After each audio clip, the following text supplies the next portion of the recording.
कैसी हैं आप सब। उम्मीद करती हूँ आप सब अच्छी होंगी एंड मैं भी अच्छी हूँ। एंड आज का जो टॉपिक है गाइस, ये मोस्ट सर्चेबल टॉपिक है पीसीओडी। पीसीओडी होने का कारण क्या है, ये क्यों होता है, इसका इलाज संभव है या नहीं, पीसीओडी में प्रेगनेंसी पॉसिबल है या नहीं, और इसको हम कैसे जल्द से जल्द ठीक कर सकते हैं। आज हम इसके बारे में डिटेल में बात करने वाले हैं। तो हो सकता है वीडियो थोड़ी लंबी हो जाए, बट आप लोग स्किप मत करिएगा अगर आपको पीसीओडी की समस्या है। और अगर वो हार्मोनल इम्बैलेंस की समस्या है या आपको पीरियड्स रेगुलर नहीं आते हैं तो भी आपको ये वीडियो को कंप्लीट देखना है, कहीं आपको पीसीओडी तो नहीं है।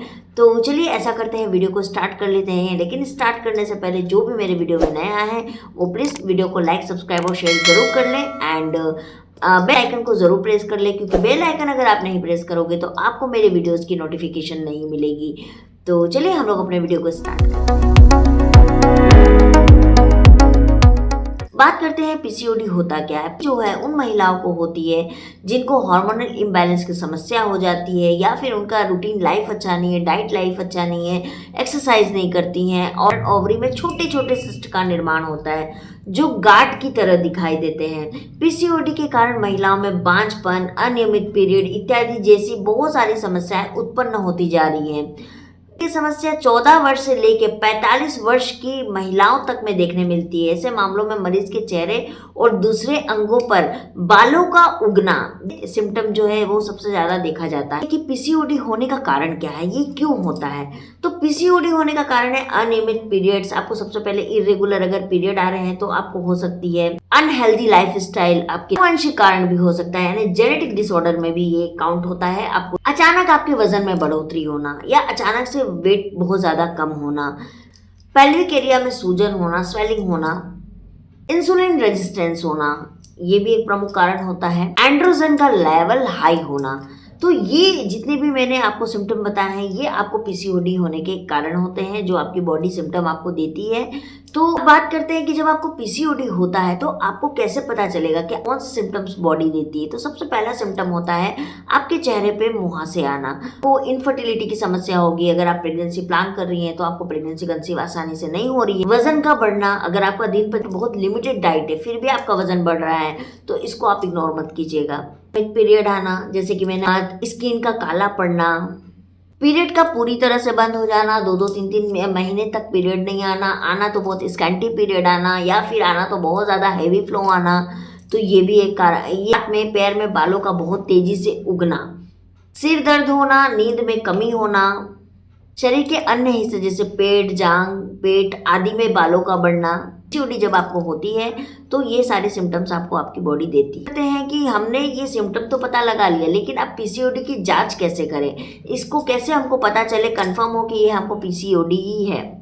तो इसमें आप बॉडी टेस्ट कर सकते हैं। इसमें बीपी से लेकर बीएमआई और कमर की साइज सभी के बारे में जांच किया जाता है ताकि फैट के बारे में पता लगाया जा सके। साथ ही शरीर के किस हिस्से में बाल तेजी से बढ़ रहे इसका भी पता लगाया जाता है। बॉडी टेस्ट एक होता है जिससे आपको ये चीजें पता लग जाती हैं।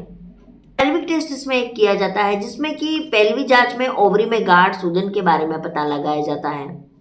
ब्लड टेस्ट के माध्यम से एंड्रोजन का स्तर और ब्लड ग्लूकोज का लेवल पता लगाया जाता है, जिससे कि हम पीसीओडी को पकड़ पाते हैं कि यह आपको पीसीओडी के कारण हो रहा है। सोनोग्राफी यानी अल्ट्रासाउंड, सोनोग्राफी वेजाइनल अल्ट्रासाउंड भी कह सकते हैं। इसमें साउंड वेव से पता लगाया जाता है कि ओवरी में गांठ मौजूद है या नहीं। साथ ही गर्भाशय की मोटाई की भी जांच की जाती है।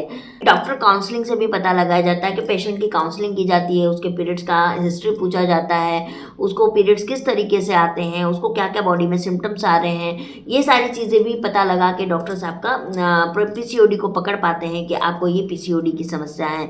तो मोस्ट इम्पॉर्टेंट थिंग कि आपकी बॉडी में जब आपको ये समस्या होगी तो आपको ये सिम्टम्स देगी। बात करते हैं कि पीसीओडी का हम इलाज कैसे करें, इलाज कैसे होगा इसका।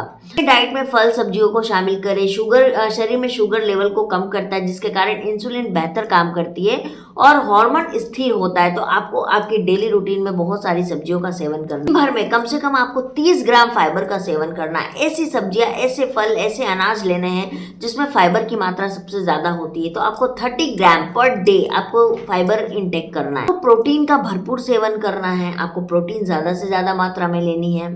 एक बार में हैवी मील खाना नहीं खाना है, आपको थोड़ा-थोड़ा करके आपको खाना खाना है, एक बार में हैवी मील नहीं खाना है क्योंकि इस वज़न को अपने मेंटेन रखना है, मेंटेन करना है। तो इवनिंग स्नैक्स कभी भी मिस नहीं करना है और आपको हेल्दी स्नैक्स लेना है, यानी आपकी जो खान-पान होगी उसमें फैट कम होना चाहिए, कार्ब्स कम होना चाहिए, एकदम स्किप नहीं करना है लेकिन कम होना चाहिए।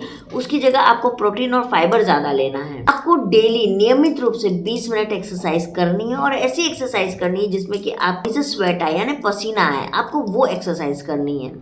इम्बैलेंस करने के लिए आपको योग और मेडिटेशन करना है, इससे आपके हार्मोनल इम्बैलेंस जो है वो बैलेंस होने में बहुत मदद मिलेगी। आपको क्या नहीं लेना है, आपको सॉफ्ट ड्रिंक बिल्कुल नहीं लेना है, आपको प्रोसेस्ड फूड बिल्कुल नहीं लेना है, जो पैक्ड फूड आते हैं आपको वो बिल्कुल नहीं लेना है। केक, कुकीज़, मिठाई, चॉकलेट्स, जितनी भी मीठी-मीठी चीज़ें आती हैं, आपको वो बिल्कुल परहेज़ करना है, आपको नहीं लेना। अगर आप मीठे के शौकीन हैं, तो आप शुगर की जगह आप गुड़ इंटेक कर सकते हो, लेकिन वो भी बहुत लिमिटेड मात्रा में आपको लेनी है। लेकिन अगर आपको मीठा नहीं पसंद है, तो आप अवॉइड कर दीजिए। देखिए, क्या है ना कि बहुत सारी सब्जियाँ हैं, बहुत सारे फ्रूट्स हैं, नेचुरल शुगर होती है, तो हमारी बॉडी को शुगर तो जाता ही है, लेकिन आपको ऊपर से शुगर इंटेक नहीं करना है। आपको मैदा और सूजी के सेवन से भी बचना है। सूजी भी जो है उसका कम इस्तेमाल करना और मैदा तो बिल्कुल भी नहीं करना है। स्वस्थ जीवन शैली को अपनाएं। अब स्वस्थ जीवन शैली क्या होता है, मतलब आपकी लाइफ एक रूटीन लाइफ होनी चाहिए। रूटीन इन द सेंस कि आप मॉर्निंग 8 बजे ब्रेकफास्ट कर रहे हो, 1 बजे आप लंच कर रहे हो, शाम का 4 बजे आप नाश्ता कर रहे हो, स्नैक्स ले रहे हो, 8 बजे तक डिनर कर रहे हो, समय पर सो रहे हो, समय पर उठ रहे हो, मोबाइल का कम से कम इस्तेमाल कर रहे हो। That is called healthy life. Routine life आपको अच्छी रखनी है और अच्छा खाना है, पानी पीना है, को हाइड्रेट रखना है, तो ये आपको अपनी जीवन शैली में ऐड करना पड़ेगा अगर आपको सही होना है तो। क्योंकि पीसीओडी के लिए आपको लेने की मेडिसिन ज़रूरत पड़ती नहीं। अगर आप एलोपैथ में जाओगे तो आपको हार्मोन बैलेंस करने के लिए हार्मोनल पिल्स ही दिए जाएंगे। आप ये चीज़ें करती हैं तो धीरे धीरे 2 से 3 महीने में आपको रिजल्ट दिखना चालू हो जाएगा। ठीक है, और भी कुछ कुछ होम रेमेडीज होती है, मैं आपको आगे वीडियो में बताऊंगी, क्योंकि बहुत सारे मेरे पास में कॉल्स आ रहे हैं, मैसेजेस आ रहे हैं, मेल भी आ रहे हैं कि मैम हमको पीसीओडी 10-10 साल पुराना पीसीओडी है। तो जिनको इतना पुराना पीसीओडी है वो भी ठीक हो जाएगा इन रेमेडीज से, तो आप इसको ज़रूर कीजिए। और अगर आप कोई मेडिसिन आयुर्वेद में ले रही हैं तो भी आप लीजिए, लेकिन इसको भी आप साथ ही साथ करिए, क्योंकि अगर कोई भी आप आयुर्वेदिक डॉक्टर से ट्रीटमेंट करवा रहे होंगे तो डेफिनेटली आपको उन्होंने ये सारी चीज़ें ज़रूर बताई होगी कि आपको करना है, क्योंकि इन चीज़ों से ही ये चीज़ ठीक हो सकती है। कि क्या प्रेगनेंसी पीसीओडी में पॉसिबल है, क्या हम पीसीओडी में प्रेग्नेंट हो सकते हैं? आपको भांति भांति तरह तरह के लोग तरह तरह की बातें बताते होंगे, तो इसका जवाब है हाँ, आप पीसीओडी में प्रेग्नेंट हो सकते हैं। पीसीओडी प्रेगनेंसी को प्रभावित जरूर करता है, लेकिन इससे प्रेगनेंसी संभव जरूर हो सकती है। सामान्य महिलाओं की तुलना में पीसीओडी वाली महिलाएं को प्रेगनेंसी में समय ज़्यादा लगता है और दूसरी अन्य समस्याओं का भी सामना करना पड़ सकता है। ऐसे मामलों में आप अपनी लाइफ स्टाइल में बदलाव और सही इलाज के द्वारा परेशानी को नियंत्रित करके आप प्रेग्नेंट हो सकती हैं। तो आप पॉसिबल है, लेकिन उसमें आपकी पीसीओडी कितनी बढ़ी हुई है, मिड में है, बहुत ज़्यादा है या बहुत कम है, वो भी डिपेंड करती है। और अगर आपको दोनों ओवरी में है पीसीओडी तो डेफिनेटली आपको पहले आपके पीसीओडी का ट्रीटमेंट लेना होगा, तभी आप प्रेगनेंसी कंसीव कर पाओगे। या फिर जिसको कम होता है पीसीओडी या मिड में होता है तो वो प्रेगनेंसी कर लेती हैं। तो ये डिपेंड करता है कि आपकी पीसीओडी है वो किस लेवल पर है, हाई है, मिड है या नॉर्मल है या बेसिक है, उसके ऊपर डिपेंड करता है आपकी प्रेगनेंसी। क्वेश्चन मेरे पास में आ रहा था कि मैम फिर भी हम पीसीओडी में कब तक ठीक हो सकते हैं, मतलब कब तक, एक एक्यूरेट टाइम बता दीजिए आपकी, हम पीसीओडी में कब तक ठीक हो सकते हैं। तो मैं आप सबसे एक बात कहना चाहूँगी, बात नहीं है, हार्मोन इम्बैलेंस से बैलेंस कर देंगे पीसीओडी आपकी ठीक होने लगेगी। आप अपने लाइफ स्टाइल में सपोज अभी आप बदलाव कर रहे हो, जो चीज बदलाव करके आप पीसीओडी ठीक कर रहे हो, लेकिन ये रिवर्स होती है। ये अगर आप वापस से अपनी पुरानी रूटीन में आ जाओगे तो ये आपको वापस होने की चांसेस होती है। के लिए छुटकारा पाना है तो आपको ये आज नहीं, ये जिंदगी भर अगर आप करते चलोगे आपको रिप्रोडक्टिव हेल्थ से रिलेटेड आपको समस्या होगी ही नहीं, क्योंकि ये जितनी भी हमको समस्या होती है वो हमारे हार्मोन इम्बैलेंस की वजह से ही होती है। और दूसरा जो है वो स्ट्रेस, हम महिलाएं बहुत ज़्यादा स्ट्रेस लेती हैं, हर बात में स्ट्रेस लेती हैं, तो आपको स्ट्रेस का लेवल कम करना होगा, क्योंकि ये भी बढ़ता है। इनफैक्ट जो डायबिटिक होता है वो भी स्ट्रेस की वजह से बहुत ज़्यादा बढ़ता है। बहुत लोगों को लगता है कि ये सिर्फ आनुवांशिक होता है, लेकिन आनुवांशिक नहीं होता। आज के डेट में मैं आपको बता रही हूँ कि एक केस मैंने देखा है, कल परसों का ही केस है, जिसमें मैंने 9 साल के बच्चे को डायबिटिक देखा है। तो आप समझ सकते हो कि डायबिटिक अभी कितनी नॉर्मल होती चली जा रही है। तो कहने का मतलब है कि सब समस्या आज के डेट में उत्पन्न हो गई है और छोटे-छोटे बच्चों को भी हो रही है। रीज़न सिर्फ़ एक ही है, लाइफ़स्टाइल, अच्छा खान-पान नहीं होना, लाइफ़स्टाइल ख़राब होना, तो पीसीओडी ठीक हो सकती है। ये इतनी बड़ी समस्या नहीं है, इसको बड़ा हम बना देते हैं। तो आप अगर ये चीज़ें करती हैं तो डेफ़िनेटली आपको पीसीओडी से निजात भी मिल जाएगी और प्रेगनेंसी भी पॉसिबल होगा।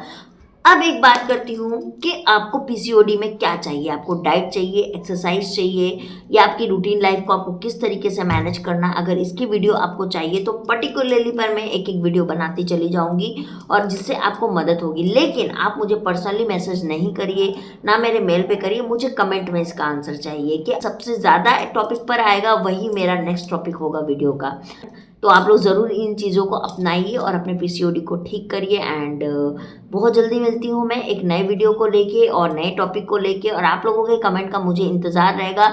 और हाँ गाइज़, बहुत सारे लोगों को पता नहीं है पीसीओडी के बारे में, बहुत लोग अभी तक पीसीओडी को जानते भी नहीं है। तो आप लोग प्लीज़ उन तक ये चीज़ों को शेयर कीजिए और अगर आपको पीरियड से रिलेटेड कोई भी समस्या उत्पन्न हो रही है नई-नई, तो आप उसमें बिल्कुल भी इग्नोर मत कीजिए, आप उसको तुरंत डॉक्टर से मिलिए, उसका ट्रीटमेंट करवाइए और अगर आपको कोई भी बदलाव ऐसा आ रहा है तो आप मेरे कमेंट बॉक्स में दीजिए, मैं आपको आंसर करूँगी कि आपको अब क्या करना चाहिए।